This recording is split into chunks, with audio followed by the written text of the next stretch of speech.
r/nosleep. Posted by you/first. Breath 1. The best 100 seconds of your life. I live in an apartment farm where the windows in adjacent buildings meet at uncomfortably even angles.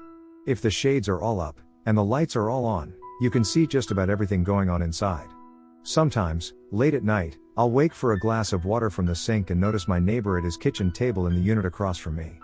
The man is balding and middle-aged. He ordinarily wears a cream-colored robe or some faded shade of red. He always has a glass of milk at the ready, joined occasionally by a fat cigar, aimed for the skylight. His horn-rimmed glasses and neat 5 o'clock shadow are about as unremarkable as any other working Joe this side of the New York, New Jersey state line. And yet something about this guy always intrigued me. We never offer each other anything more than an awkward wave hello. We never attempt to speak. But some nights, I'll sit down in the kitchen too, with a glass of my own cold milk and a cigarette snuck from an old pack in the dresser. Sometimes, when you're feeling lonely, it's nice to see someone else is feeling lonely too. But one night, last month, my midnight companion gestured for me to join him.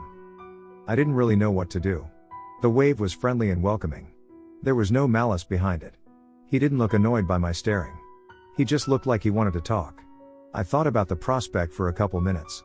I checked on the baby, kissed my wife goodnight, and put on a cream-colored robe of my own.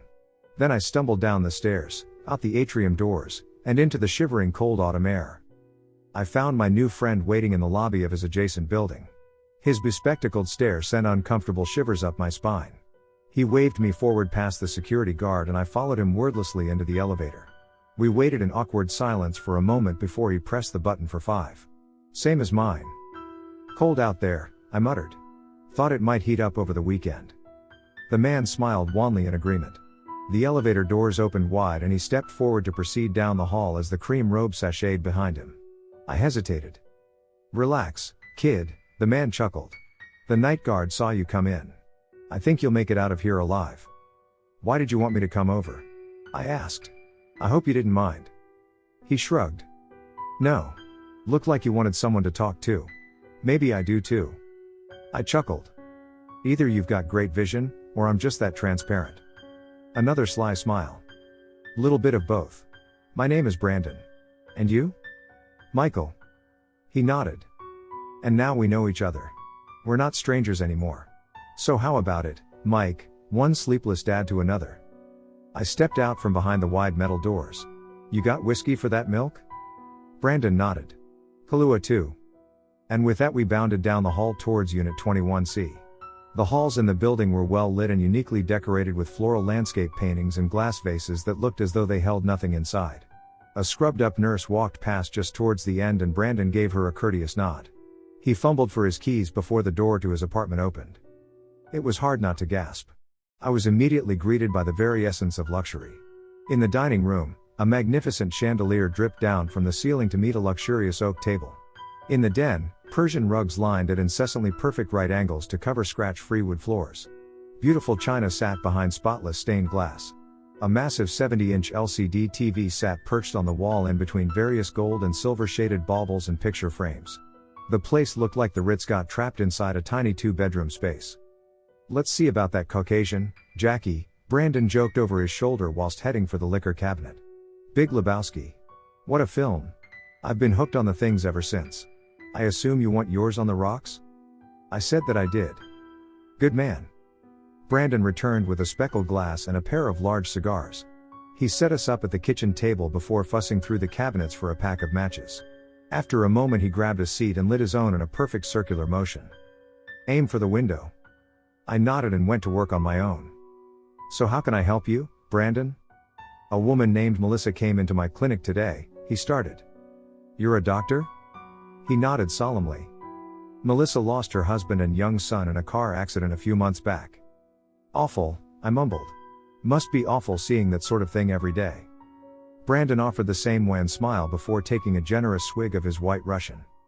She comes to my office for checkups, nothing more, he murmured through a cloud of smoke. The accident severed her spine. She will never walk again. But we still need to check the stitches and other various injuries for signs of infection. Our job is to make sure Melissa's horrifying situation does not get worse. That's all. I can't imagine staying positive, I added. Sounds exhausting. Brandon nodded. You don't. I was confused. Well, don't you have to? I asked. As a doctor, I mean, isn't part of the goal to keep your patients feeling positive? You can wear a mask, he murmured. One of those perky masks that say all the right things. You know. Be happy. Make yourself happy. Life will get better. The night is always darkest just before the dawn.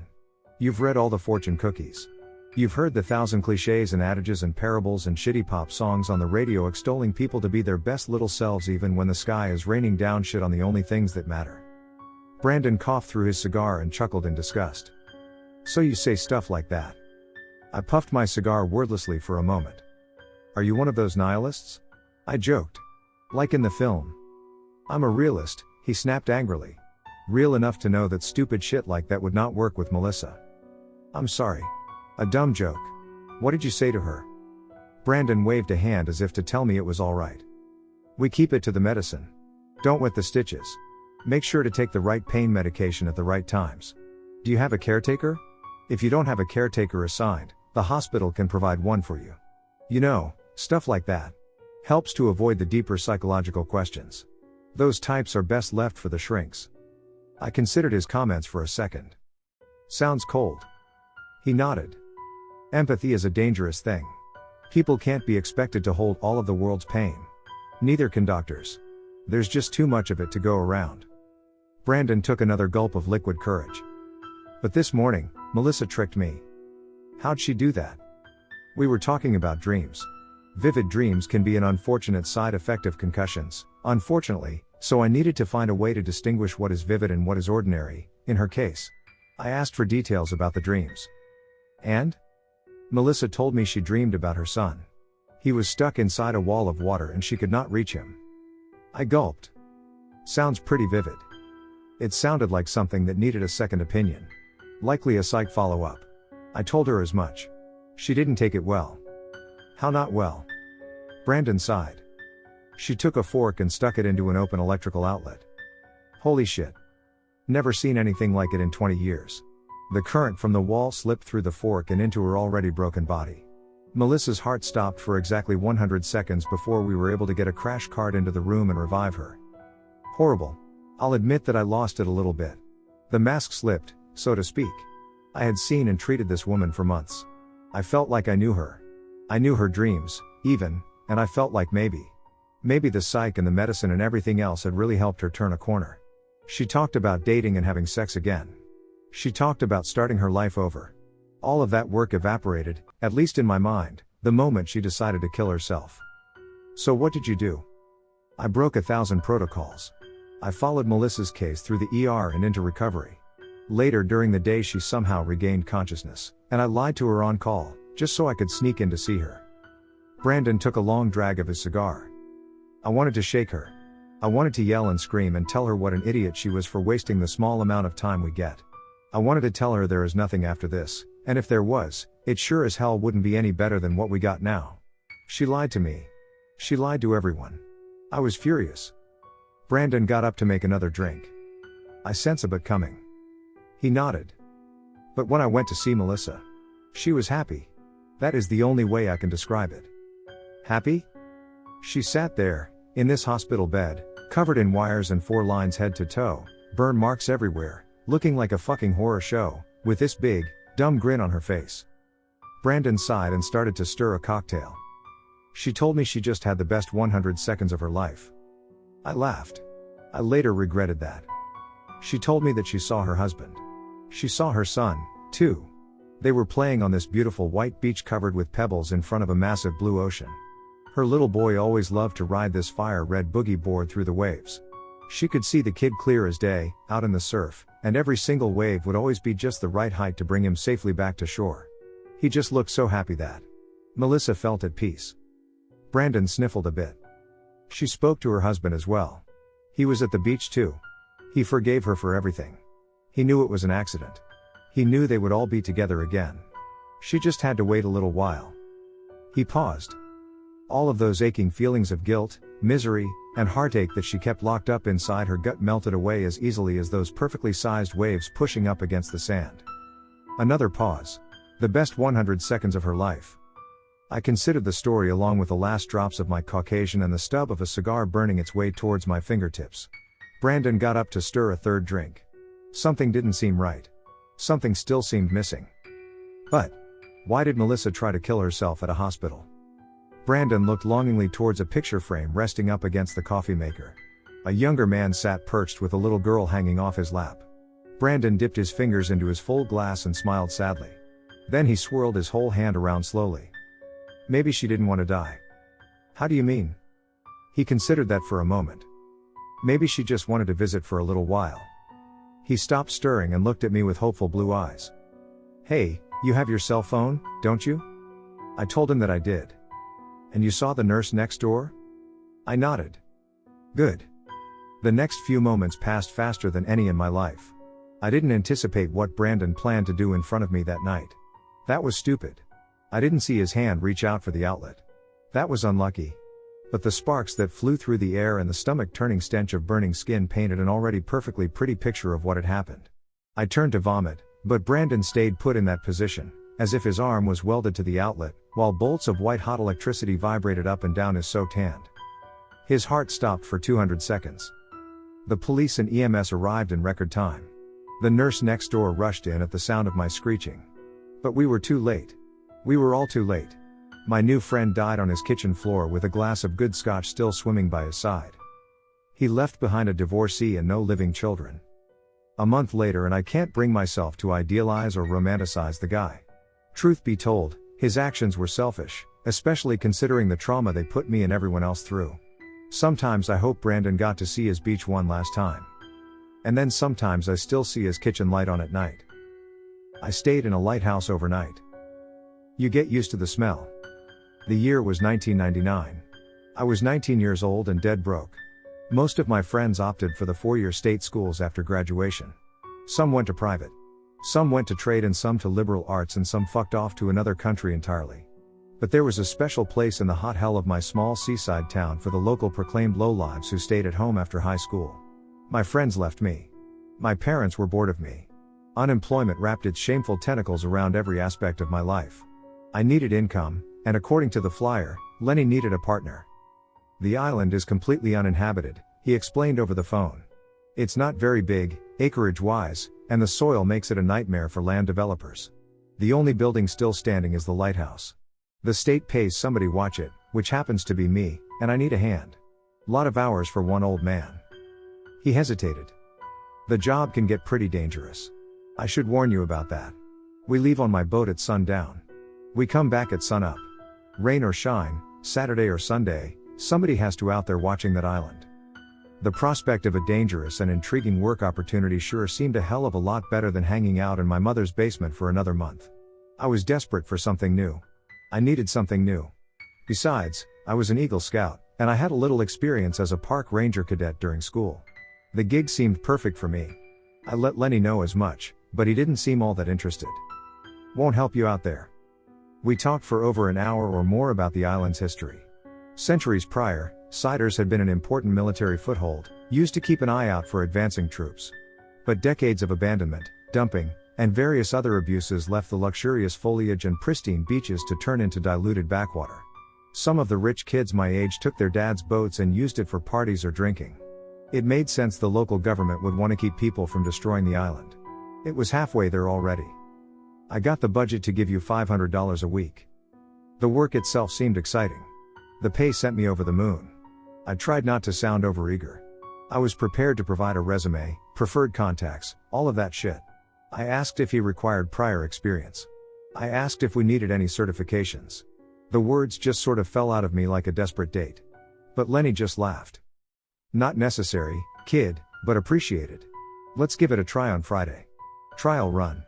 I leave with my boat at 6 sharp. Rain or shine. See you then. He paused. By the way, some folks say the island's haunted, he chuckled. Hope that sort of thing doesn't bother you. And just like that, I had a job. A creepy job, but a job, nonetheless. My mom would be so proud. The week moved by listlessly. I showed up to the docks on Friday at 4:45 and waited in the parking lot for over an hour. Better to be extremely early than extremely late, I thought. I finally found my partner gearing up by the pier shortly before we were supposed to leave. He was hard to miss. Lenny was a giant of a man, over 6 feet tall, even with the humbling stunt of old age. He wore a faded old baseball cap, thick blue sweatshirt, and matching sweats. His face was covered by a matted gray beard that met equally matted white hair. His wrinkled skin cracked and calloused heavily on the hands. His entire demeanor fit for somebody who spent most of their time on the water. But other than that, he appeared unremarkable, at least compared to most of the folks around my town. I strutted down the pier, stuck out my hand, and offered my most polite introduction. Lenny ignored it. We got about 20 minutes until that storm on the horizon hits, he pointed. Time to get moving. I hesitated. The boat was an old single engine. Crappy stencil paint outlined the name, Stingray, and awkward decorations of a woman with big breasts on the side. The thing looked more inclined to sink into the sea than take us anywhere. Every step Lenny took shook the tiny frame like a bad dream. 2 miles, 19 minutes, and 1 engine, he snapped. Let's fucking go. I hopped aboard the Stingray gingerly. The entire boat lurched to the right, but it steadied, after a moment. There was a cooler of beers tucked away to the right, and another one for water stored on the left. A bundle of ropes and pulleys occupied the back. Other than that, there was barely enough room for me to sit. Lenny hit the gas unceremoniously and I nearly went careening into the sea. Hold on to something, he chuckled over the roar of the engine. Unless you aim to go swimming. I grabbed an unoccupied section of bench and did as instructed. Salt water whipped into my eyes as we hopped up and down through the surf. The sky grew darker as ominous storm clouds gathered overhead. I wondered if we would make it in time, but the journey was thankfully short. By the time we reached the rocky shore of the island, a bout of thunder rolled its way across the choppy surf, and an even drizzle slapped our shoulders noisily. What did I tell you? I nodded respectfully. Lenny rushed his way through tying the boat up to the rotted dock. Then we hopped off board and made our way up the makeshift path. The vanishing daylight made it difficult to see Siders in all of its glory. But the irregular flashes of lightning briefly illuminated the rows of plastic, debris, and shit stinking up its shores. The dripping water and horrid pollution did nothing to ease the overwhelming stench of rot and rust that seemed to follow everywhere. When we entered the lighthouse, I fought desperately to resist the urge to vomit, and nearly lost the battle. My partner must have guessed as much. Hold your nose, Lenny shouted over his shoulder. Like I said, you get used to the smell. The base of the building looked like it might collapse at any minute. Cracked windows and heaps of debris lined the entrance. Rats and insects scurried past our feet. And the stench only seemed to get worse. Lenny gracefully led the way, like he had done it 1,000 times, chatting the whole way through. I followed him slowly up the winding staircase and into the lookout. Hold on to something, kid. We were greeted by a cavernous open room with peeling walls and uneven floors. Moonlight drenched through a small opening and illuminated a small concrete slab with some wicker chairs set up. We were high enough to see the entirety of Siders Island. And then some. Not so bad, eh? I stood there and stared in wonderment. The storm had overtaken the sea by that point. Small, angry little waves reached up to smack against the rocky shore. The bouts of lightning and thunder created a picturesque feeling. I didn't like it. I loved it. Told you, Lenny chuckled while cracking open his first beer. We could have been out in that shit. I nodded and watched the water move for a few more minutes. What now? I asked. Shouldn't we get the floodlight going? My partner snorted through his beer. If you're looking for something to do, this ain't the right job for you, kid. I hesitated. What do you mean? He laughed again. I mean we are glorified scarecrows. Kids see the boat at the dock and they know somebody's home. If we hear a ship approaching, we shine the lights, but there's no sense in wasting the battery now. Nobody's here. Lenny took a loud slurp of his IPA. Grab a beer. Get yourself comfortable. It's going to be a while. All right. I grabbed a seat and helped myself to one of the drinks. The thunder grew more vicious in the distance. The rain continued to slap away at the exposed floor. The canopy of rock overhead provided some cover, but not much, because we were still getting wet. Relaxing, my partner muttered. Ain't it? He was right. Nothing in my life at the time seemed more serene and perfect. The two of us sat in silence for a while. The hours passed by at a crawl. 8 turned into 9 and 9 drifted its way towards midnight. Eventually, I cursed myself for forgetting a book, or a CD player, or something to keep me occupied throughout the night. You never asked about the ghosts. Lenny's voice caught me off guard. Checked my watch. We were closing in on 1 in the morning. I figured you were fucking with me. He nodded. Were you? Lenny hesitated. He didn't look scared, that would be hard to imagine on such rough features, but he didn't look like he was joking either. Sometimes you hear stuff. Sometimes you see stuff. Most folks would attribute the spookies to the fact that we're stuck on a hunk of rock out in the middle of the ocean. But, I don't know, kid. You'll have to see for yourself. Then you can tell me. I laughed. So you're a believer? He looked offended. You're not? I thought about my answer for a moment. I think if there really is life after death, it sure as hell should be better than wailing at people on a hunk of rock in the middle of the ocean. Lenny smiled. Smart kid. I couldn't tell if he meant the response to sound patronizing. Frankly, I didn't care. The exhaustion of the trip, the hike up the stairs, and the late hour made crashing more of an inevitability than a nicety. I reclined in my chair a bit and let the warm smell of salt water fill my nostrils. Then I let loose an obnoxious yawn. You need some sleep? Yeah. Can we? Don't see why not, Lenny muttered. Never had a partner before. Okay, then. We'll take shifts. Now until 3 is yours. 3 to 6 is mine. Thanks. And kid? Lenny added. Next time, you bring the beer. I laughed and looked down to find the cooler already empty. You got it. I don't really remember passing out for the first time. I remember grabbing a towel to shield my eyes from the rain. I remember closing my eyes and listening to the sounds of the storm. And then that was it. But I remember waking up to something tickling my toes. The sensation jolted me out of my chair like a live wire. I looked around the dark room. Lenny's chair sat unoccupied by the ledge. The beers were gone. The water was gone. I was completely alone. Len? I shouted. Where the fuck did you go? After a moment of panic, my drenched companion poked his head out from the staircase. Cleaning up garbage, he huffed. You all right? I breathed a sigh of relief. I immediately felt embarrassed. My options were to tell another man the contents of my scary dream, or to just keep my mouth shut. The shit-eating grin on Lenny's face made me settle for the latter. All good. I fell asleep again. I dreamed about school, and girls, and the usual worries of a hapless 19-year-old kid. I stirred occasionally to the sound of Lenny's scraping chair and steady pacing. I missed my bed. I missed school, and my friends, and the comforts of a creepy-ass room not completely exposed to a storm. I dreamed about finding a real job. A real career. Something that would actually make my hard-working mother proud. And then I felt it again. The tickling started at the bottom of my feet and slowly worked its way up my legs. I was too scared to open my eyes. I trained my ears carefully. It stopped. I waited a little bit longer for it to start up again. Then I jumped up, fists flailing, ready to fight. The room was quiet. The rain still fell. I looked around suspiciously. Lenny stared back at me from his chair like I had 6 heads. Bad dream? What the fuck, man? What? Did you touch me? He looked disgusted. No. What? When? Just now. Lenny grunted and lit a smoke. Sounds like you got a visitor. Oh, fuck off. My partner's blunt expression remained unchanged. Oh, commande, maybe Casper just wanted to meet the new guy. Hilarious. Look, I didn't touch you, really. Probably just a bad dream, kid, new environment and all. I know what I felt. Okay. And what was that? I ignored him and looked around the dark room one last time. We were illuminated by a single light in a heap of blackness. Dawn still seemed a ways away. The worst of the storm had pushed its way past towards the coast. I let out a long sigh. I was damned if one weird experience would ruin my first attempt at a real job. But I also wasn't going to fall victim to a prank. All right, I muttered. How much time do I have left? An hour. I dipped my baseball cap back over my eyes.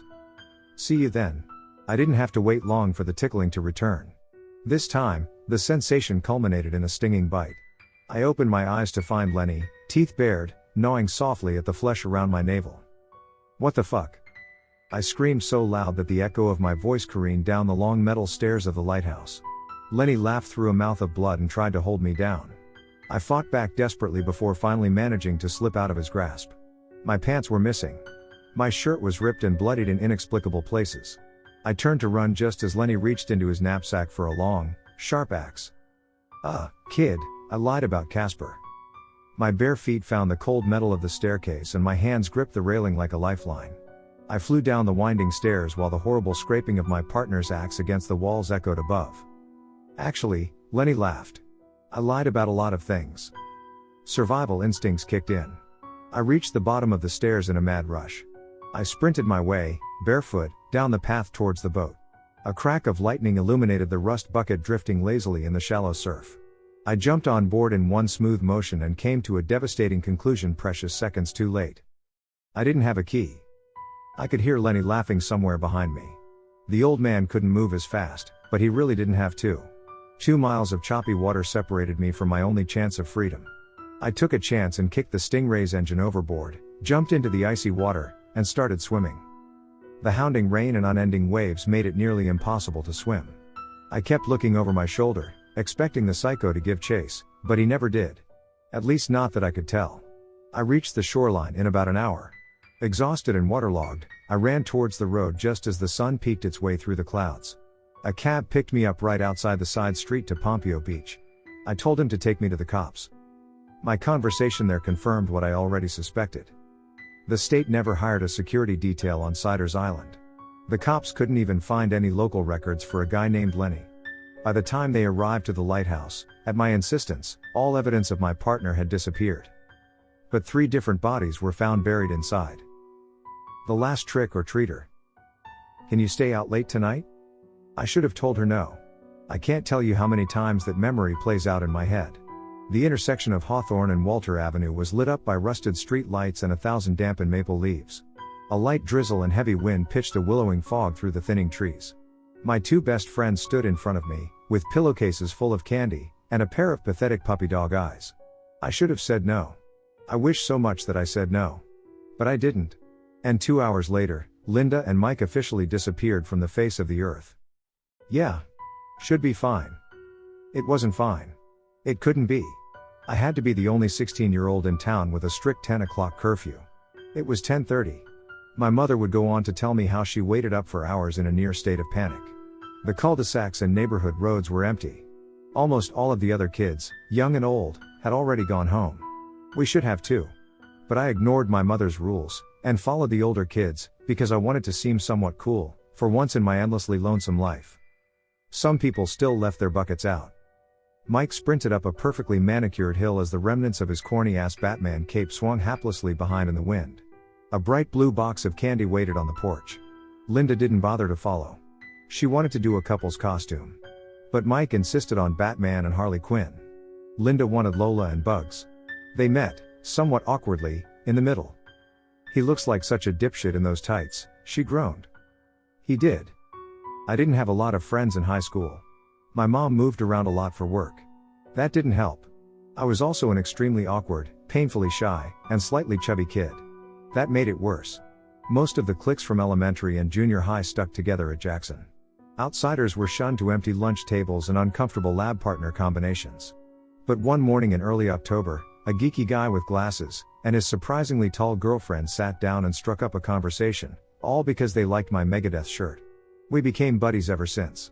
Sometimes I wonder what would have happened if I wore something else that day. Did you see where he went? A moment later, Mike popped up in the darkness from behind a mailbox, with a full pack of Starburst and dumb grin painted all over his gangly features. "You guys are missing out," he mumbled through a mouthful of gum. "Full-sized candy bars up there. None of that popcorn shit." "You're a big kid," Linda teased. "What are you going to do when you're away at state next year?" "It's college," Mike shrugged. "I'll go dorm to dorm." The 3 of us followed Hutchinson all the way down to where it met the parkway. The streets were desolate.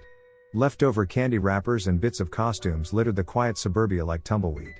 Every now and again, Mike would sprint ahead to pilfer a candy bar from an assuredly sleeping neighbor's porch. Linda and I hung back and chatted about the future. "I want to go to school with him," I remember her saying. "But he's a year older." "You'll be okay."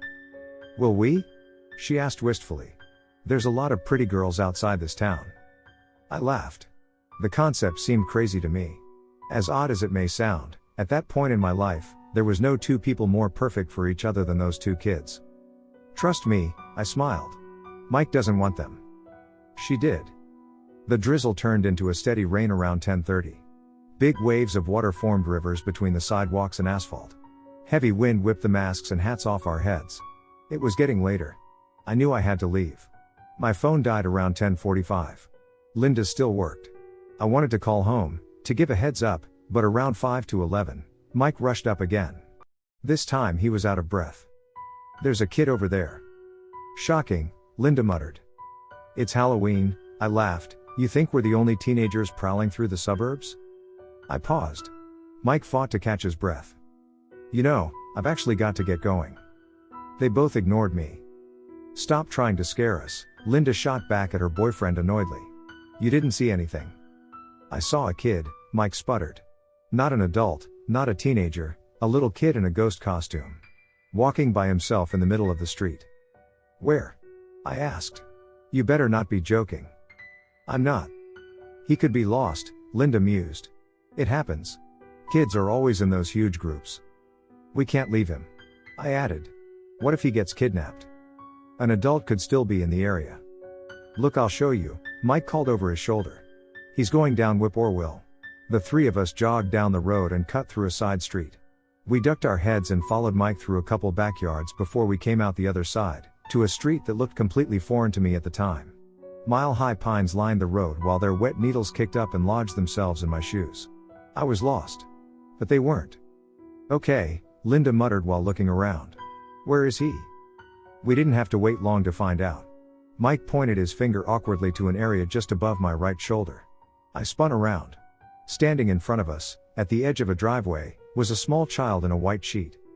"Oh my God, hi," Linda exclaimed in surprise. "You snuck up on us. Where's your mom and dad, cutie?" The kid didn't say anything.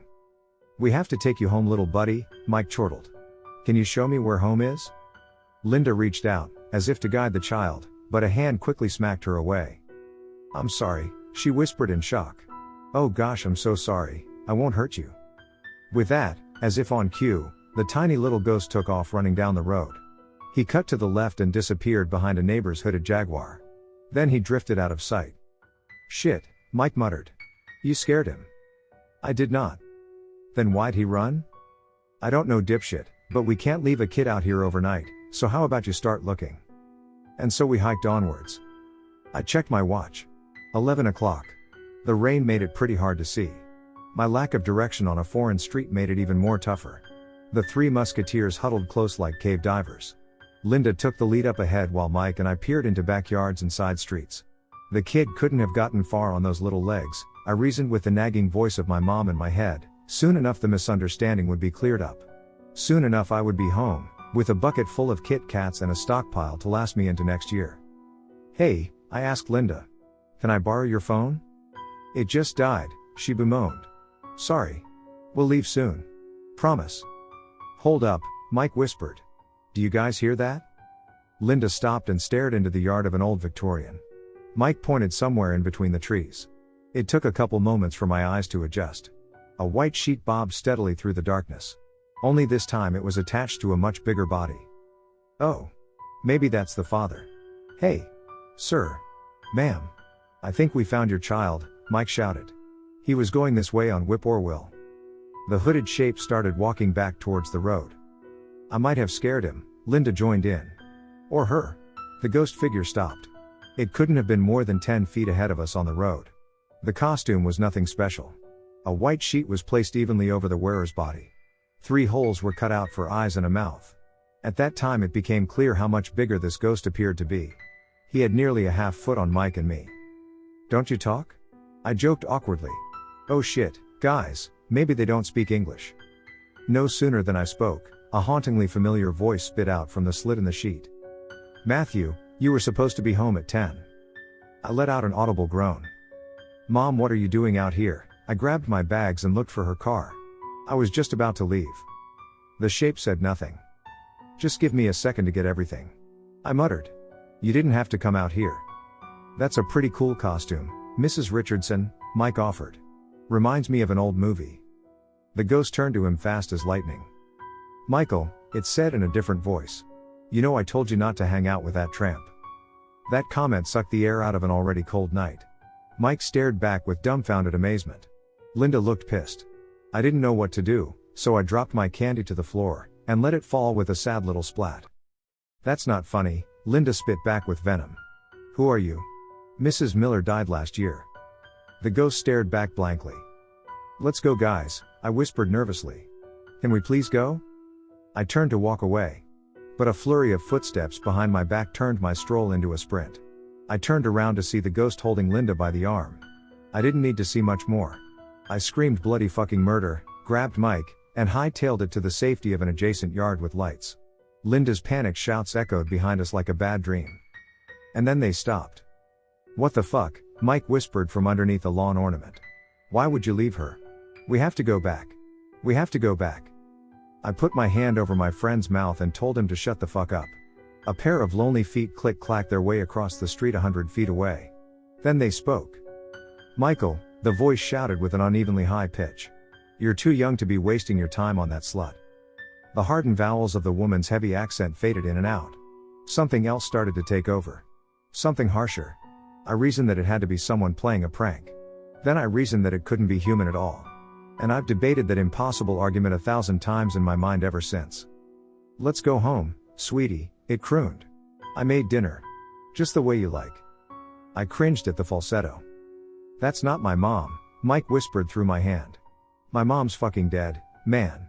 She's dead. I saw the body. I know, was all I could say. I know. The footsteps started to get closer. I couldn't see the ghost yet, not without the light from the road, but I could hear the damn thing plain as day. Heavy boots punched into the pavement and crushed dry leaves with every step. A shuffle in its gait fell into the same repetitive motion. And it kept clearing its throat, loudly as if it had a cough. Please come out, the shifting tone whispered from somewhere close. Don't leave me all alone. We both recognized Linda's voice immediately. But Mike reacted sooner than me. He darted from our hiding spot like a bat out of hell. I had to sprint just to keep up. I lost him around a corner and down a gulch that led into the woods. For a moment the sounds of a struggle drifted somewhere ahead. I tried to follow. But I lost them. And then it was quiet again. I was alone. I wanted to shout for Mike, or Linda, or anyone awake in this massive, McMansion-style neighborhood. But I didn't want to give away my new hiding spot. I found a tree with some climbable branches. I cut my hands on the way up and ignored the blood that dripped down onto my costume. From that high vantage point, I could see the quickest way home. I plotted out a path through a side street and into somebody's backyard. Looked down to jump. And that's when I noticed the white sheet waiting beneath me. Invite your friends over for dinner, it cackled. I cooked them something really special. I screamed so goddamn loud that my lungs hurt. I hopped out of the tree, stutter-stepped, and sprinted my way back towards our cul-de-sac. I know it tried to follow. I could hear its heavy boots behind me. I could hear that disgusting fucking voice clearing over and over again. I felt something grab at my arm, so I know it tried to catch me, but I never looked back. Not until my hand found the door handle to my wonderfully warm home. Not until my mom wrapped her arms around me in shock, just like I was a little kid again, and not until she promised to call the police. Only then did I finally look out the bay window. I expected to see the ghost, waiting for me patiently in the streets, but it was gone. Just as suddenly as it had arrived. At 12:15, a state task force descended on Hawthorne Avenue. Our small town spent 3 full months looking for Linda and Mike. Based on my story, detectives assumed they were dealing with a kidnapping, but after a month of no results, their hypothesis shifted to homicide. I was given polygraphs. I was called in to speak with detectives on at least a dozen occasions. But none of their questions ever led to an answer. They never found a body. They never found the abductor. They never found a shred of evidence to indicate anything outside the ordinary happened in our neighborhood that night. The leading theory among parents and police has changed. Most folks now think the happy couple ran off to get married. Mike was annoyed with his dad at the time. Linda hated her mother. Maybe it's better for everybody to believe something so innocent. Part of me got over my childhood trauma. I went to college in a different state. I enrolled in years of therapy. I met a girl who loved me through the scars, and so we got married, and then we had a couple kids. And finally, this year, after some initial balking, I agreed to dress up and celebrate the holiday. For the first time in a long time. It's 5 o'clock in the morning, here, now. It's the day after Halloween. A thin veil of pre-dawn darkness still hangs over my new city, and an eerie gust of wind is doing its best to keep the holiday alive. My doorbell just rang a short while ago. The camera showed me who was there. A little child in a ghost costume is waiting for me on the front porch. And he won't leave.